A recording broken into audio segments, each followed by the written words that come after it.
ये बात हजरत हकीम लुकमान ने अपने बेटे को भी कही थी। कहा क्या बेटा, अल्लाह ताला जब किसी बंदे पर कोई मुसीबत नाजिल करता है तो उस बंदे को चाहिए कि उस मुसीबत पर सब्र करे और शुक्र करे। उसने कहा कि अब्बा जी सब्र तो कर लेंगे, लेकिन शुक्र किस बात का? कहा कि शुक्र इस बात का करे कि ये मुसीबत जो अल्लाह ताला ने हमें दी है, इस मुसीबत के जरिए बाद में आने वाली बड़ी मुसीबत से अल्लाह ताला बचा लेता है। वो बेटा कहने लगा हमें कैसे पता चलेगा कि ये मुसीबत बाद वाली मुसीबत से बचा रही है? फरमाया कि वक्त आएगा तो तुझे पता चल जाएगा। एक वक्त गुजरा, हकीम लुकमान अपने बेटे के साथ घोड़ों पर बैठकर लंबे सफर पर रवाना हुआ। फरमाया कि इतना लंबा सफर था कि घोड़े थक गए, सफर से इनकार कर दिया। अब घोड़ों में जान बाकी नहीं रही आगे सफर करने की। हकीम लुकमान ने घोड़े छोड़ दिए, अपने बेटे का हाथ पकड़ा और पैदल चलना शुरू कर दिया। इतना पैदल चले कि प्यास लगी, पानी जितना था वो भी पी लिया।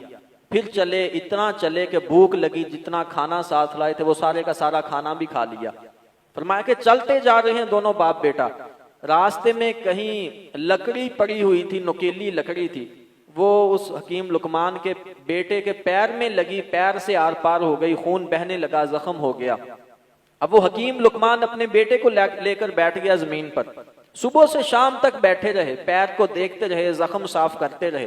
कहा कि शाम का वक्त हुआ तो बेटा कहने लगा अब्बा जी आप तो कहते थे कि मुसीबत पर शुक्र करना चाहिए, इतनी बड़ी मुसीबत आ गई कि हम सफर ही नहीं कर सकते। मेरा पैर जख्मी हुआ, सुबह से शाम तक हम यहाँ बैठे रहे, अगर पैर जख्मी ना होता तो हमने कहाँ के कहाँ पहुंच जाना था, कितना लंबा सफर तय कर लेना था। तो इस मुसीबत पर शुक्र कैसे किया जाए? कहा कि अभी यही बातें हो रही थी कि नूरी मखलूक को अपनी तरफ आते देखा। जब वो मखलूक हकीम लुकमान के पास आई तो हकीम लुकमान ने कहा कि मैं अल्लाह की मखलूक कौन हो, हमारी तरफ क्यों आ रहे हो? तो उस मखलूक ने कहा कि हकीम लुकमान हम अल्लाह के फरिश्ते हैं और जिस बस्ती की तरफ तुम जा रहे हो हम तो उस बस्ती पर अजाब नाजल करके उसे तबाह बर्बाद करके आ रहे हैं।